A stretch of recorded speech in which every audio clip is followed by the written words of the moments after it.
मन तन का कार्य अनवरत चलता आ रहा है,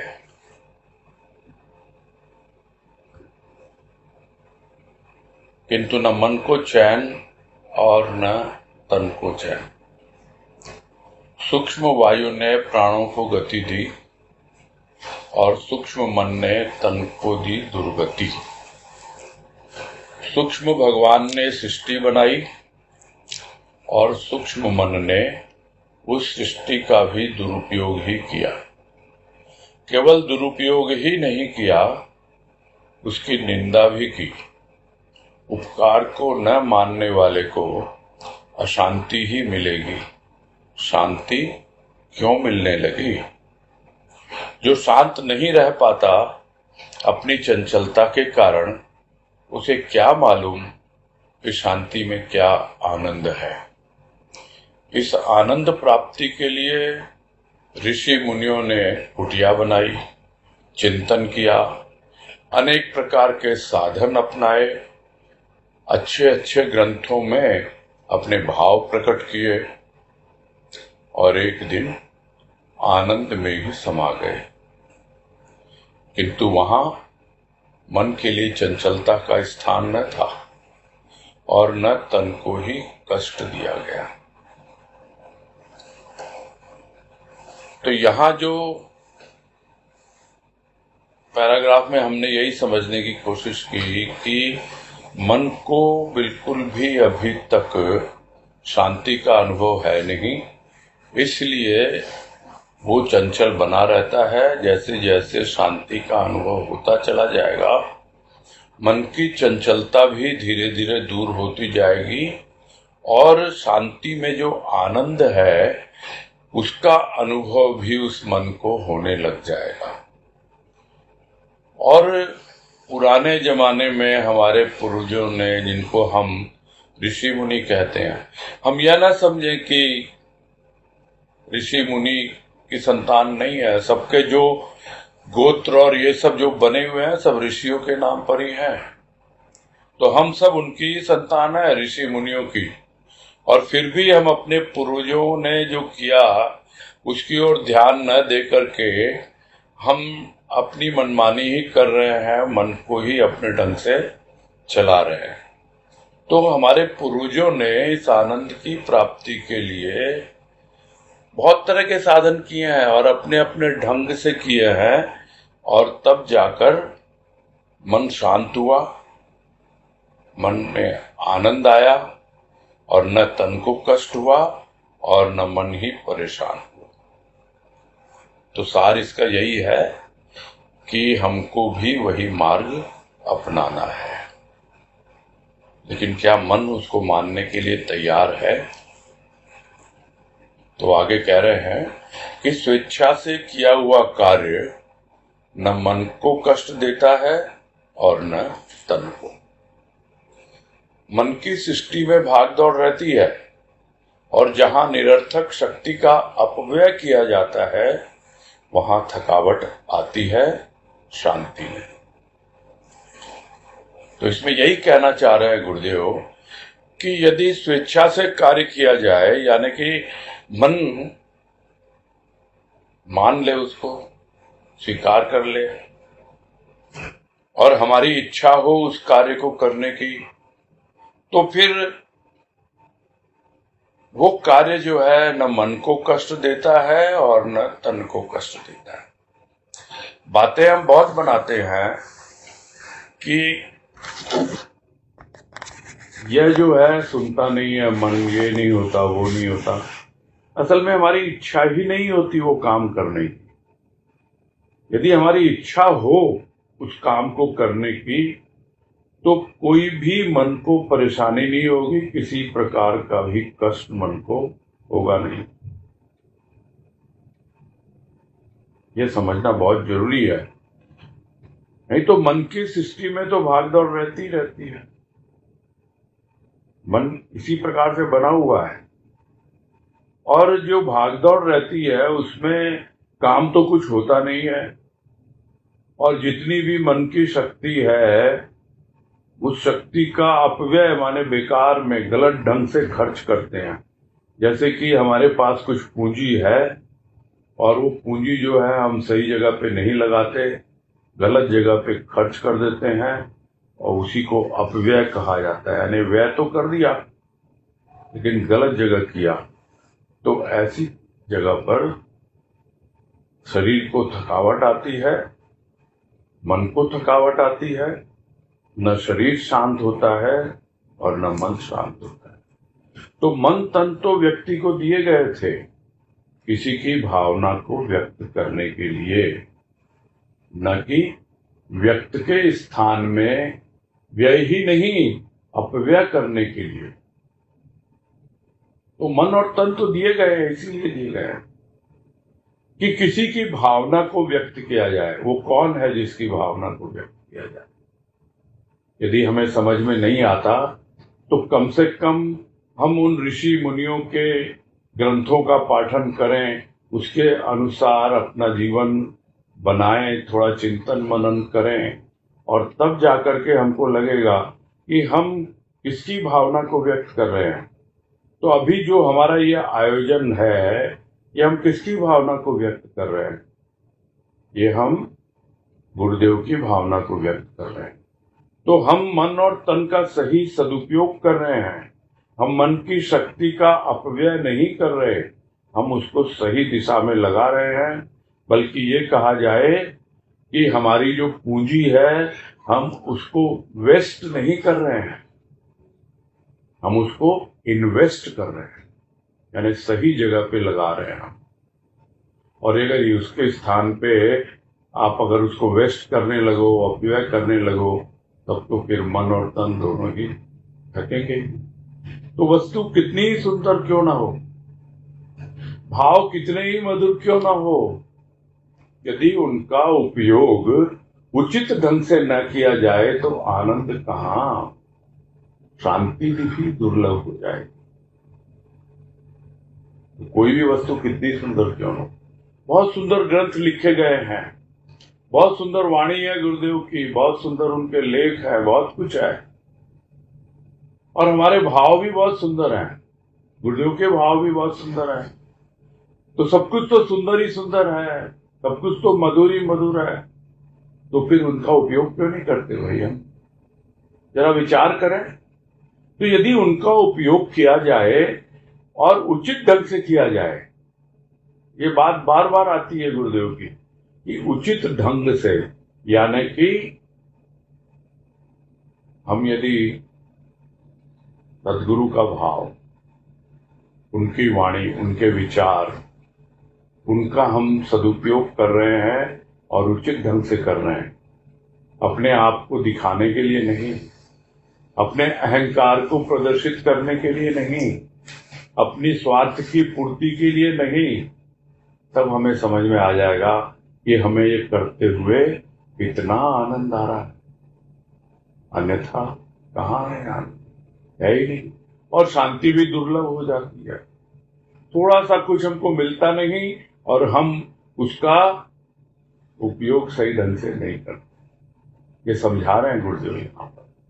तो बहुत सुंदर है सब कुछ, वस्तु सुंदर है, भाव मधुर है, किंतु सही ढंग से उसका उपयोग न हो, उचित ढंग से न हो, तो आनंद नहीं आता है। और यदि आनंद नहीं आए तो शांति भी नहीं आती। जब हम करके उसको एंजॉय करेंगे किसी भी काम को, तो अपने आप ही करने के बाद हमें बहुत ही संतुष्टि मिलेगी और शांति मिलेगी। तो पहले तो संतोष होगा कि हाँ बहुत अच्छे से कार्य संपन्न हो गया, और फिर हमें एक शांति आएगी भीतर। और वो अगर नहीं होता है तो आनंद और शांति दोनों ही दुर्लभ हो जाते हैं। तो मन तन का घनिष्ठ संबंध यदि मधुर न हुआ तो दोनों ही अशांत।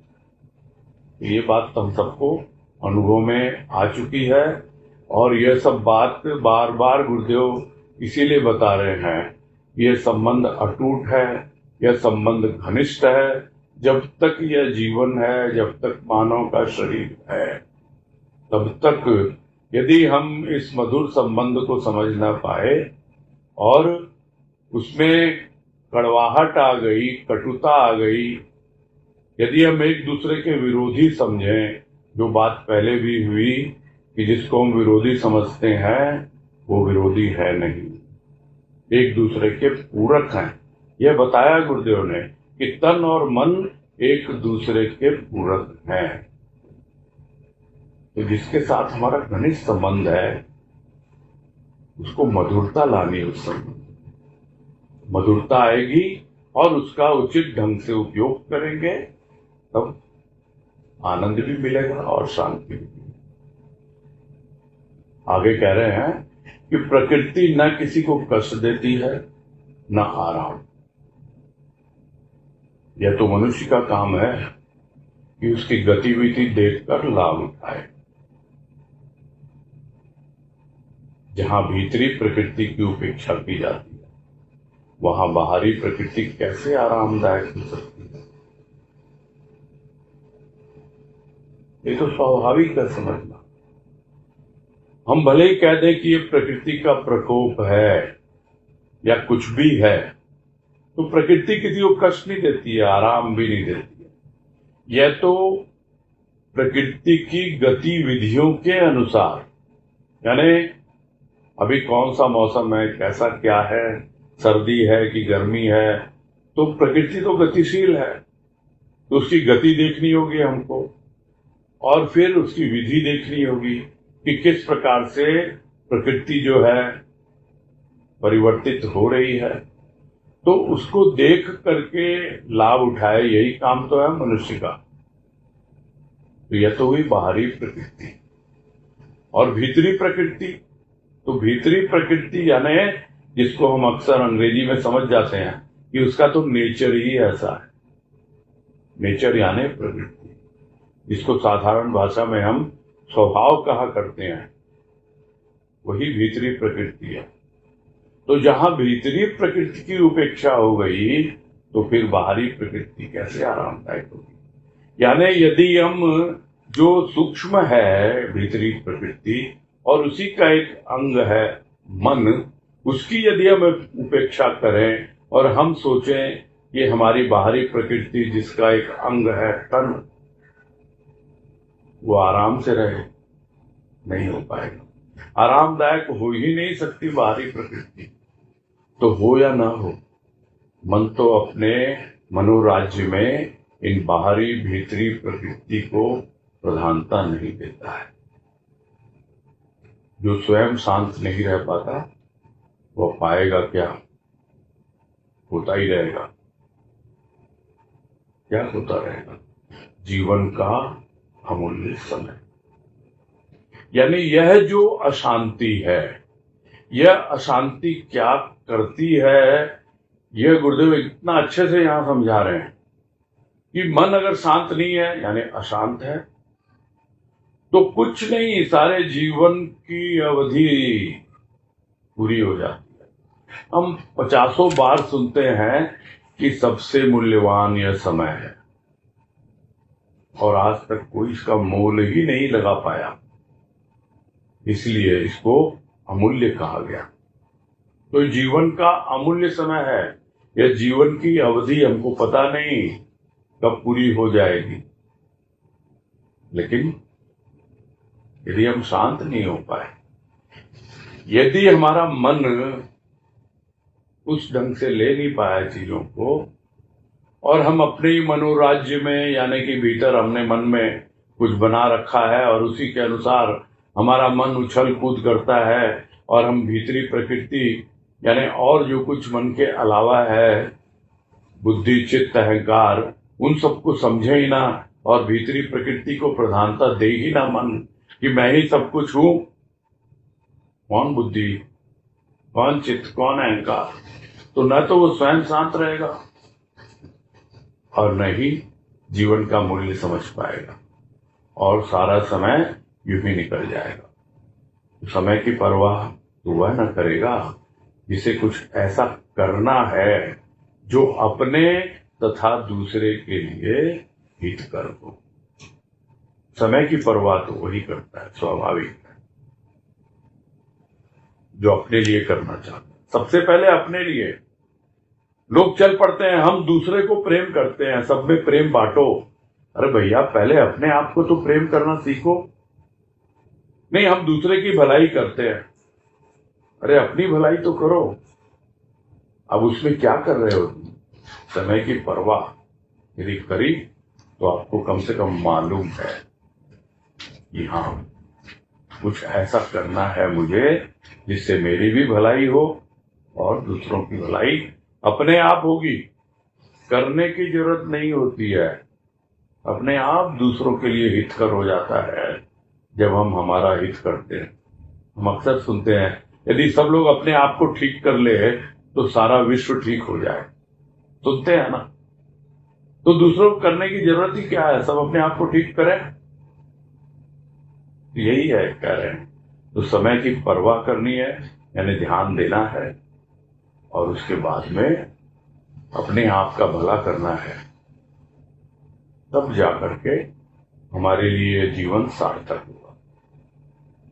तो नीतिकार ने लिखा, हित अनहित पशु पक्षी हूं जाना। यानी हित अनहित तो पशु पक्षी भी जानते हैं, किंतु शायद नीतिकार ने मनुष्य के मन की ओर ध्यान न दिया होगा। जहां मनुष्य का मन शीघ्र किसी नीति वार्ता पर ध्यान नहीं देता। नीति वार्ता यानी कोई नीति अपना के हम चले। तो अनेक अनेक नीतिकार हुए हैं। ये एक नीतिकार की बात कहते हैं कि हित अनहित जो भी है वो पशु पक्षी भी जानते हैं, तो मन जो है वो क्यों नहीं जानता? तो उसने क्या नीति अपना रखी है? भाई मन ने कोई नीति है ही नहीं उसके पास।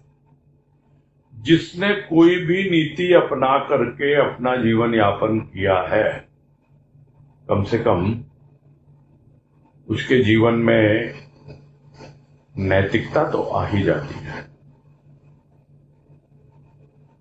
धार्मिकता आए या ना आए, नैतिकता आ जाती है।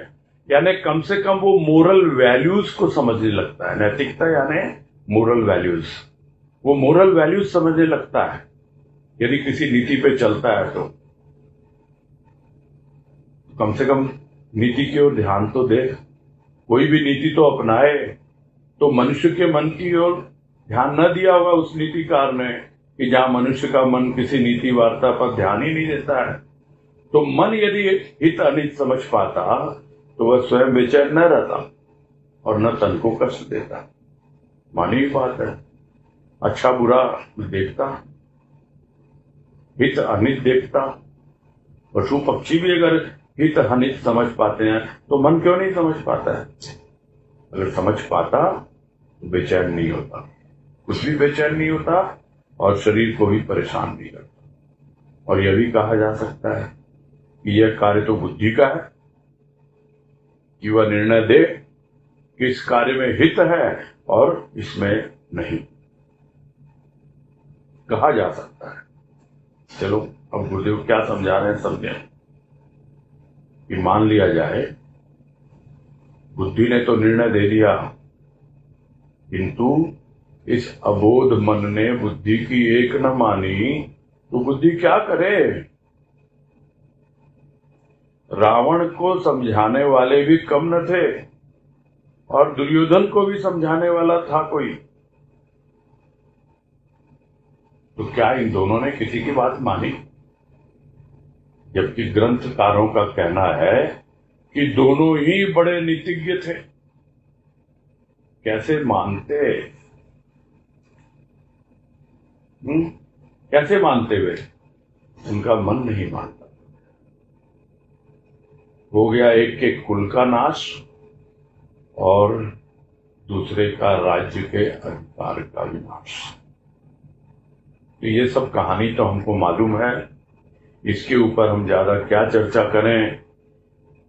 ये एक्सट्रीम है केस, और हमारी सबसे बड़ी विडंबना यही है कि हम इतने एक्सट्रीमिस्ट नहीं है, इतने अतिवादी हैं ही नहीं कि जो भी परिवर्तन होता है ना, चलो ठीक है, रावण में नहीं हुआ, दुर्योधन में नहीं हुआ, ऐसे उदाहरण भी मिलते हैं जो एक्सट्रीम में जीते थे और संत महापुरुषों का सानिध्य पाकर के उनके जीवन में बहुत परिवर्तन हुआ और वो भी उनके समकक्ष आ गए। इसका उदाहरण है बहुत, वाल्मीकि उदाहरण है जो रत्नाकर डाकू थे, अंगुलीमाल उदाहरण है, और भी कितने उदाहरण मिल जाएंगे आपको।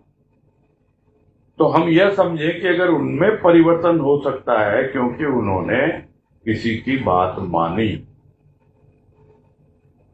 तो बुद्धि ने निर्णय तो दिया, तो क्या हमारी बुद्धि ने निर्णय दिया क्या? वो निर्णय तो दूसरों ने दिया उनको, और दूसरों का निर्णय जल्दी से मन जल्दी स्वीकार करता ही नहीं है।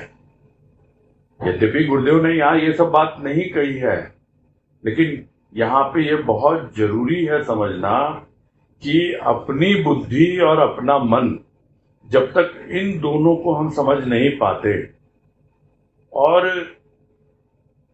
बुद्धि और मन का एक सामंजस्य नहीं बिठा पाते, तब तक तन और मन का सामंजस्य बैठना बड़ा कठिन हो जाता है।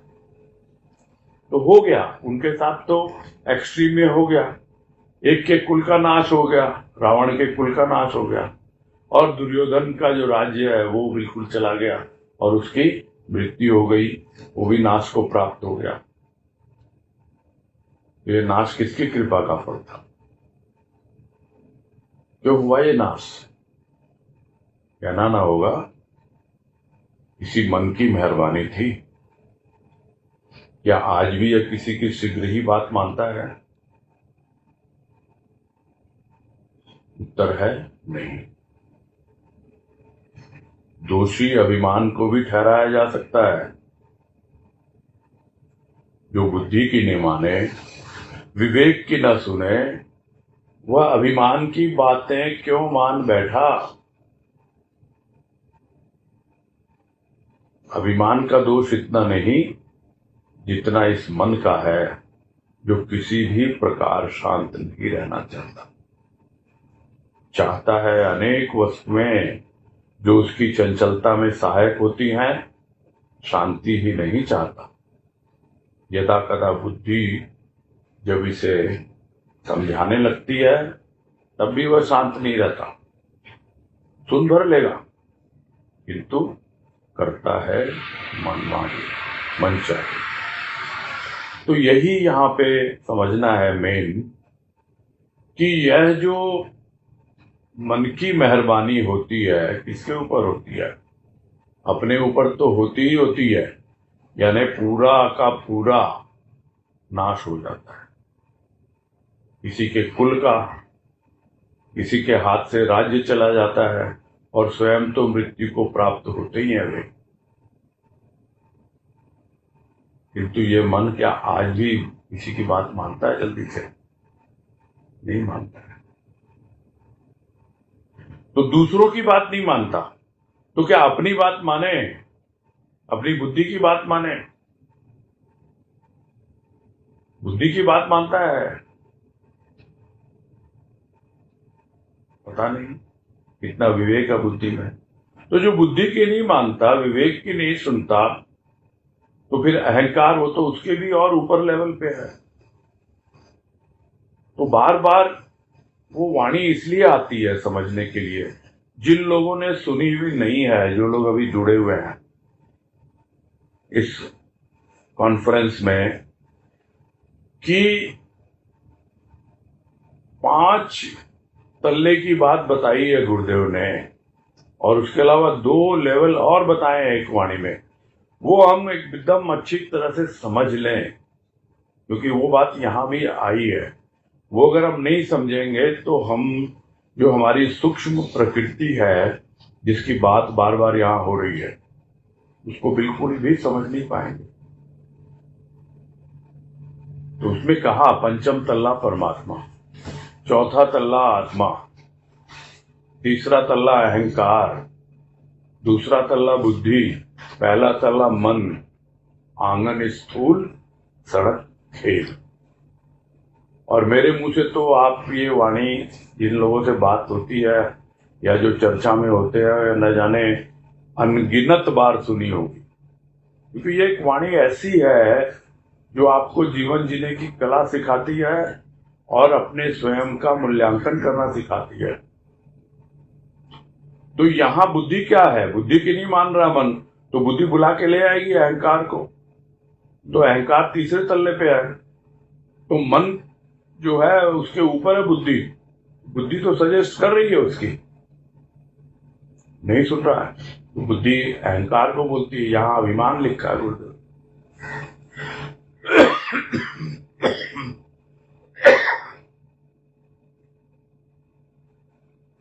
तो फिर उसकी भी कहां सुनता वो शांत रहना ही नहीं चाहता है। और जो कुछ भी वो चीजें हैं उसके सामने, जो भी अनेक वस्तुएं हैं, वो उसकी चंचलता में ही सहायक होती हैं, जो भी इकट्ठा करता रहता है।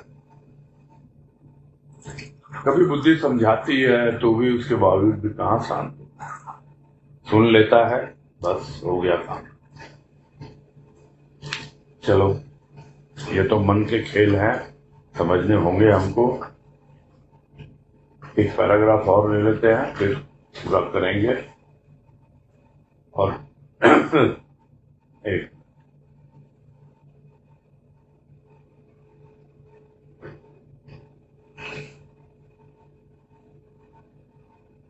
आगे कह रहे हैं गुरुदेव, मोक्ष प्रदाता मन प्रभु कृपा से किसी किसी को प्राप्त होता होगा। यहां तो ऐसा ही मन देखा जाता है जो तन को बेहाल करता हुआ भी शांत नहीं रहता। तो ये तो बात हम पहले भी कर चुके हैं कि धर्म और मोक्ष की बातें कौन सोचता है। किसके मन में आती है ऐसी बात कि भाई मुझे मोक्ष की प्राप्ति हो जाए? तो ऐसा मोक्ष देने वाला, मोक्ष के बारे में सोचने वाला मन, यह तो प्रभु कृपा से ही किसी किसी को मिलता है। खाली मुंह से बोलने से नहीं होता है कि हम तो भाई मोक्ष प्राप्त करना चाहते हैं, हम तो मुक्त होना चाहते हैं।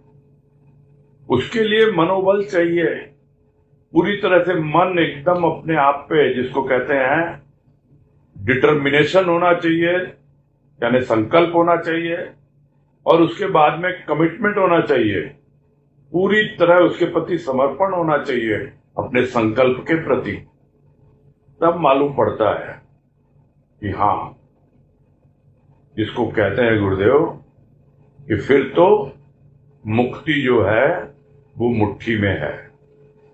फिर किसी को पूछना नहीं होता कि मुझे मुक्ति मिलेगी कि नहीं मिलेगी, मोक्ष मिलेगा कि नहीं मिलेगा। तो इस प्रकार का मन तो प्रभु कृपा से किसी किसी को ही मिलता है। ज्यादातर तो यही देखा जाता है कि मन जो है खुद भी अशांत रहता है और तन को भी अशांत करता रहता है, और जल्दी से किसी के बंधन में आता नहीं है। हाँ, खुद जरूर दूसरे के लिए बंधन का कारण बन जाता है, और बनता कौन है? शरीर। शरीर बंधन में आ जाता है मन के कारण, लेकिन मन तो फिर भी चक्कर ही लगाता रहता है। बुद्धि समझाती है उसको कि अरे मूर्ख, तूने मेरी एक बात भी नहीं सुनी, एक भी नहीं मानी, और उसी का दुष्परिणाम भोग रहा है ना। जरा सोच समझ, कितना समझाएगी बुद्धि इस मन को?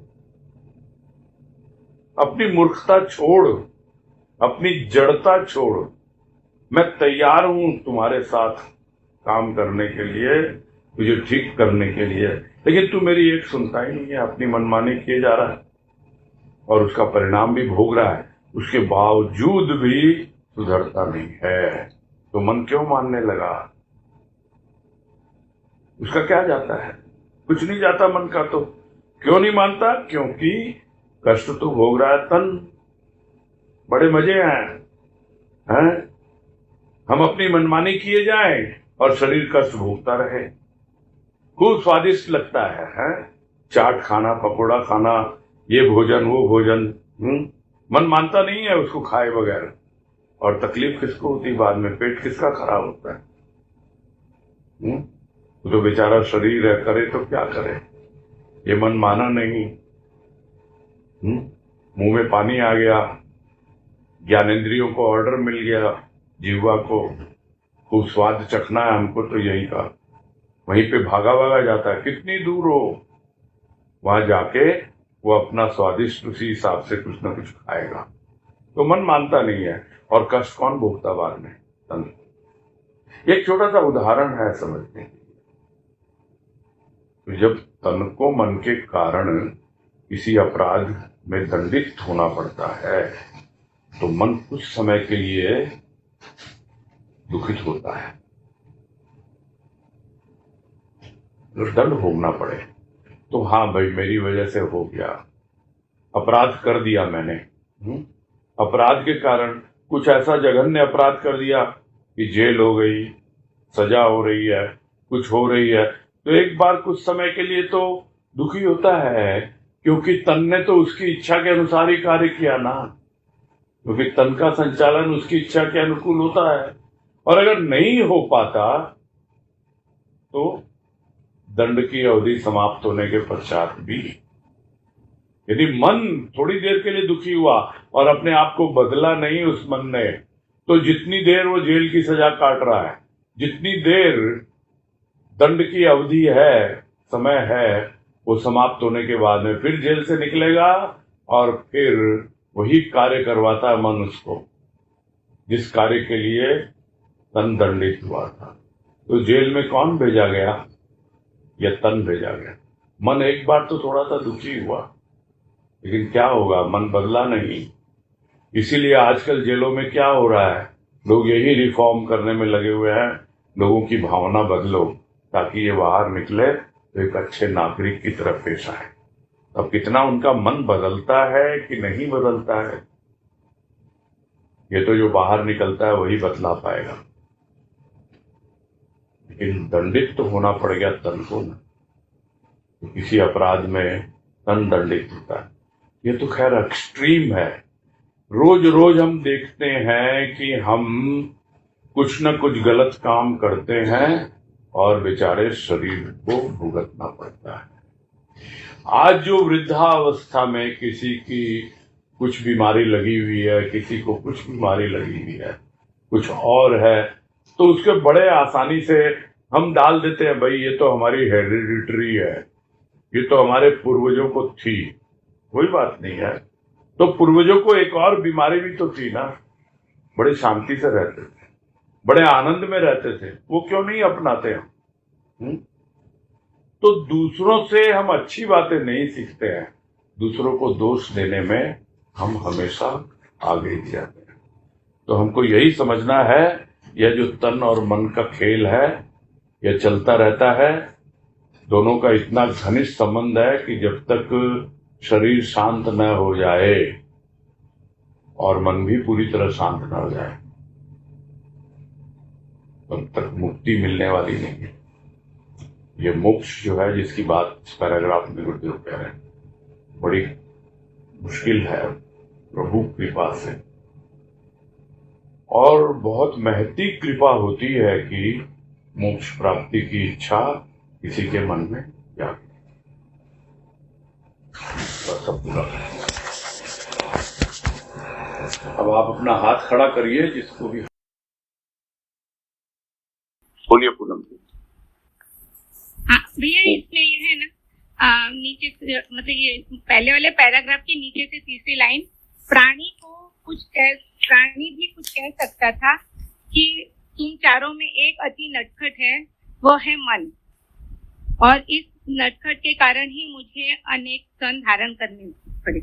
ये वाला जो बात थी ना, इसमें मुझे 2-3 दिन में विचार कर रही थी, तब जाके आज पूछने के हो रहा है कि प्राणी अपने आप को बचाना क्यों चाह रहा है। आपने कहा कि प्राणी अपने आप को बचाना चाह रहा है, और प्राणी की इच्छा देखकर ही प्रभु ने उसे मनुष्य तन दिया है, तो फिर वो अपने आप को क्यों बचाना चाह रहा है?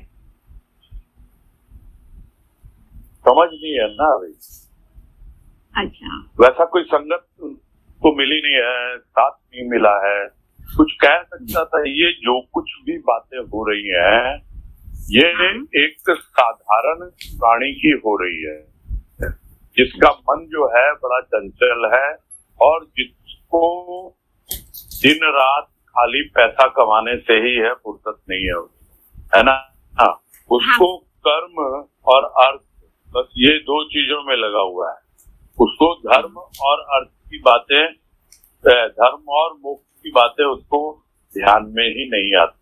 उसके लिए कह रहे हैं गुरुदेव कि भाई अगर कुछ ध्यान देता प्राणी, भाई सबके भीतर ही है वो चीजें, मन बुद्धि चित्त अहंकार, और सब लोग आए ही हैं धर्म अर्थ काम मोक्ष को समझने के लिए और उसके अनुसार जीवन जीने के लिए। लेकिन धर्म और मोक्ष की प्राप्ति के लिए जरा सा भी ध्यान नहीं देते हैं लोग। ऐसे लोगों की बात कह रहे हैं गुरुदेव कि वो मन को समझा सकते थे, कुछ कह सकते थे, है ना, लेकिन कहा नहीं ना। तो अपने आप को बचाने की टेक्निक है ना ये कि हाँ भाई मन नटखट है और इस नटखट के कारण ही मुझे अनेक संधारण करने पड़े। ये तो ठीक बात है बिल्कुल। आप मन को दोष देते रहो, उससे क्या होने जाना है।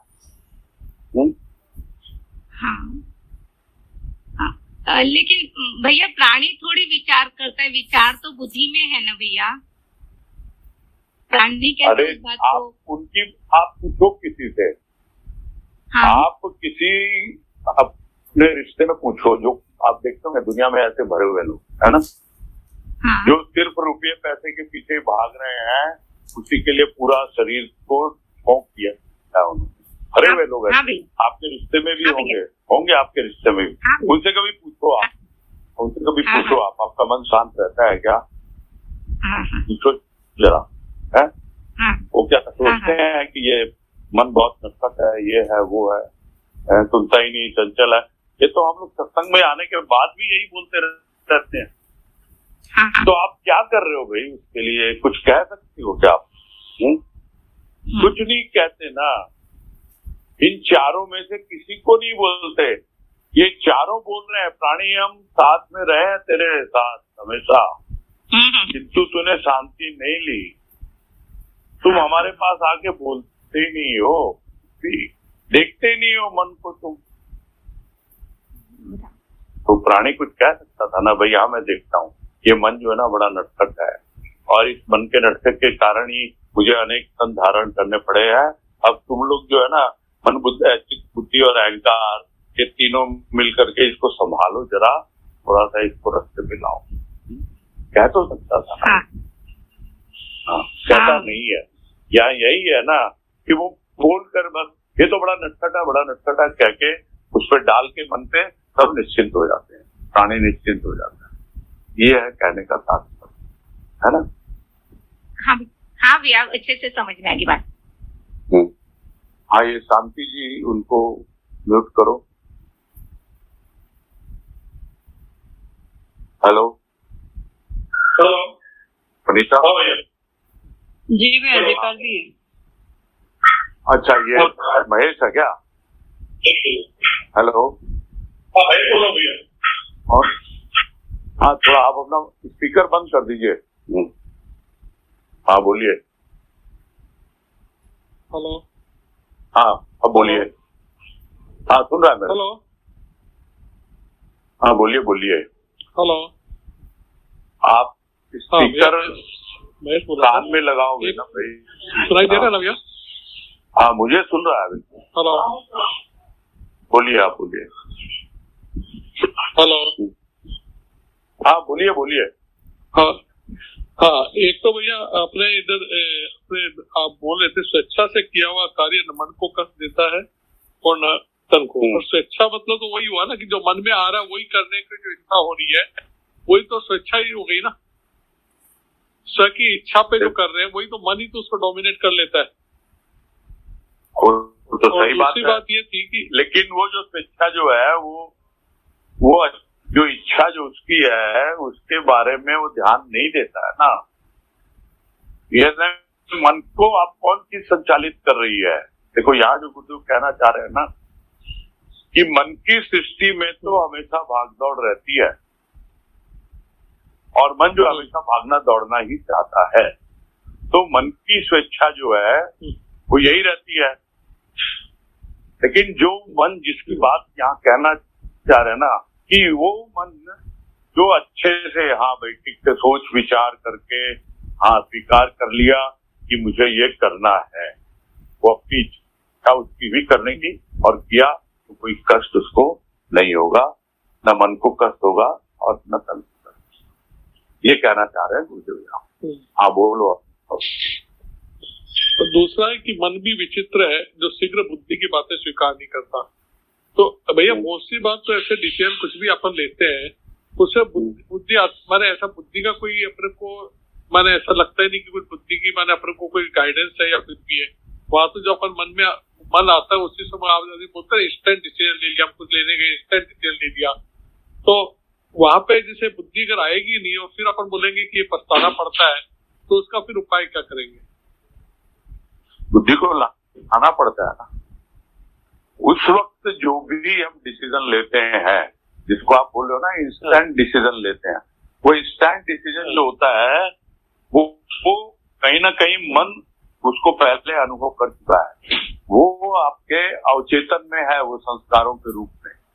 तो वो अवचेतन यानी सबकॉन्शियस माइंड जो है वो आपके चेतन मन को बोलता है कि हाँ ये डिसीजन ले। तो वहां पर जो भी गाइडेंस मिलती है मन को, चेतन मन को, वो मिलती है संस्कारों से। अब वो संस्कार जो हमने अपनाए हैं उसमें हमने बुद्धि का कितना इस्तेमाल किया उस पर निर्भर करेगा,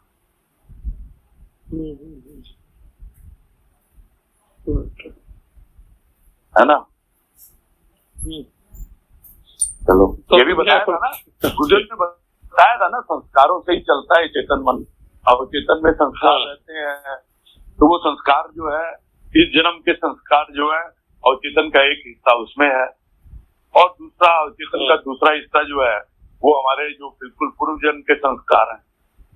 तो जो अवचेतन जो है वो पूरी तरह से हमारे संस्कारों से ही भरा रहता है, कुछ इस जन्म के और कुछ पूर्व जन्म के।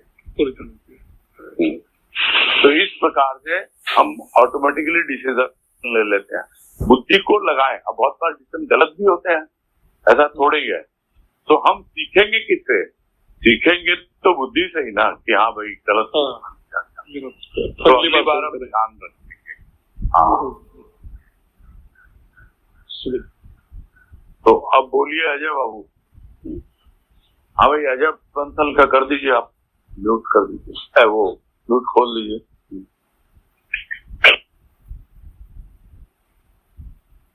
अनम्यूट कर दो अजय बंसल। हाँ बोलिए अजय। हाँ नमस्ते। मैं ये समझता हूँ कि मैं रत्नाकर से बहुत अच्छा हूँ और मैं राम राम बोल रहा हूँ, लेकिन फिर भी मैं वहीं का वहीं हूँ और वो वाल्मीकि बन गए, तो ऐसा क्यों है? वो बात आई भी थी कि हम जो है ना मीडियोकर है, हम एक्सट्रीमिस्ट नहीं है। उसके लिए चाहिए, जो बात आई थी ना कि हमको उसके लिए चाहिए डिटर्मिनेशन और कमिटमेंट, जो वाल्मीकि में था। जब नारद ऋषि ने उनको कहा उसके बाद उनके भीतर वो डिटर्मिनेशन और कमिटमेंट आया। इसलिए खाली राम राम बोलने से नहीं होता, वो आपका जो डिटर्मिनेशन है, आपका जो कमिटमेंट है, वो चीजों को करवाता है। वो आपके भीतर एक दृढ़ विश्वास जगाता है। वो विश्वास एक और अपनी ऊपर होता है, यानी सेल्फ कॉन्फिडेंस जिसको बोलते हैं, और दूसरी ओर आप जिसको मानते हो, आपका जो इष्ट है, आपका जो भगवान है, उसके ऊपर। तो विश्वास अपने ऊपर और भगवान के, इन दोनों को सपोर्ट करता है आपका कॉन्फिडेंस और आपका कमिटमेंट। क्लियर है? तो उसको कैसे बढ़ाया जाए?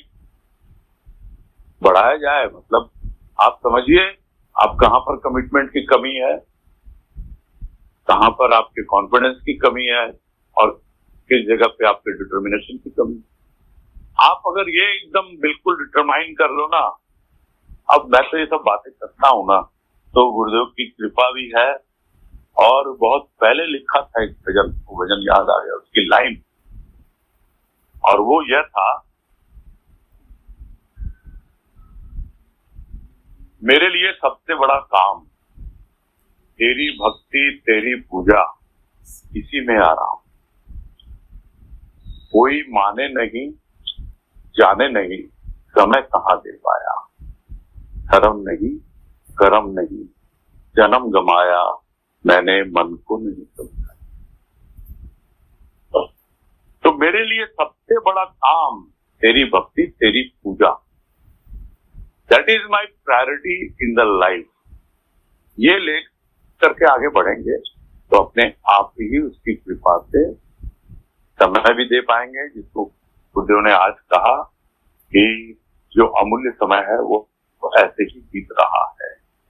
हम समय का मोल करना सीख जाएंगे। कम से कम आज की तारीख में हम अपने आप के प्रति कमिट हों कि मुझे बस एकमात्र उद्देश्य मेरा जीवन में है अपने आप को जानना, अपने प्रभु के साथ पूरा जीवन बिताना। ऊपर आगे बढ़े, देखिए क्या होता है। हाँ भाई, नेक्स्ट सुनीता जालान। हाँ जी जी, कोई बात नहीं। सुनीता जालान को अनम्यूट करो। अजय बंसल, आप म्यूट कर लीजिए। हाँ बोलिए सुनीता। भैया हरिओम। हाँ बोलिए। मैं से पूछ रही थी कि भैया जैसे अपनी संस्कार और चित्तवृत्ति की बात हुई थी, आपने समझाया था, तो जैसे अभी मन और तन की बात हो रही है और मन और तन में जो गुरुजी हमें समझाना चाह रहे हैं वो हमें समझ में आ रहा है। और जैसे पूनम जी ने पूछा तो आपने बताया कि ये मोस्टली उन लोगों के लिए है जो एकदम भी नहीं समझते इसके बारे में कि मन माने हम कर रहे हैं और हमारे तन को बार बार कष्ट दे रहे हैं।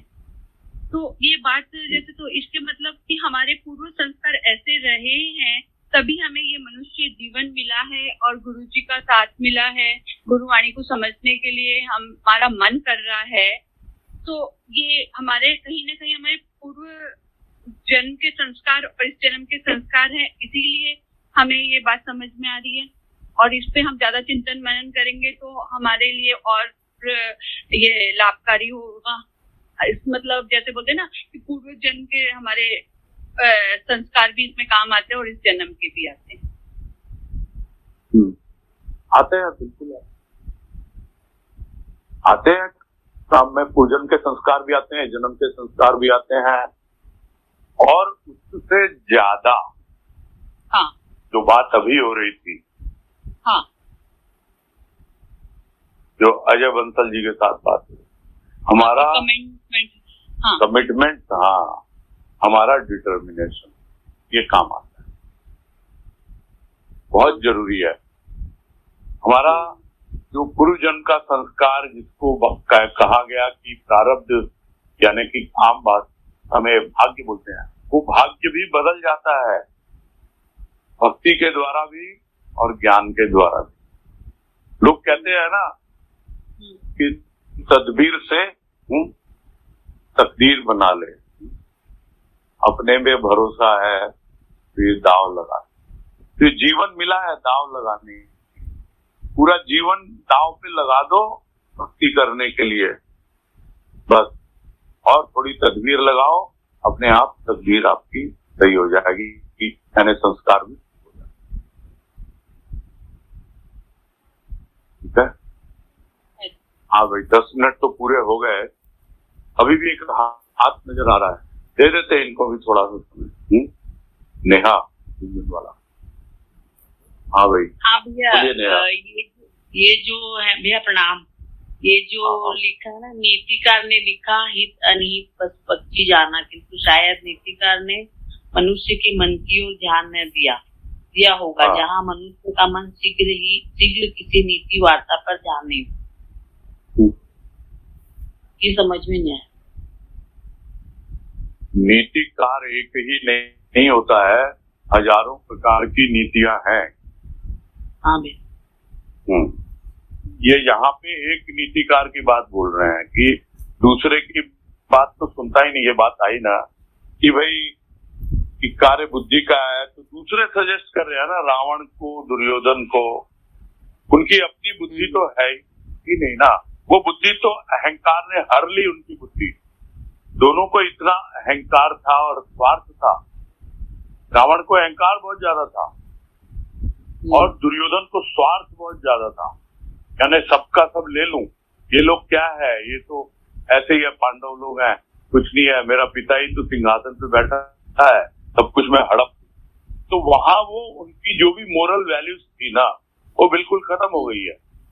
तो यहाँ नीतिकार को समझने के लिए यहाँ सिर्फ एक नीतिकार की बात नहीं है, इन जनरल नीति पर अगर चलता है ना प्राणी, तो उसके जीवन में नैतिकता आएगी आएगी, उसका जीवन सुगम होगा ही होगा, यानी जो मोरल वैल्यूज को अपना के चलते हैं।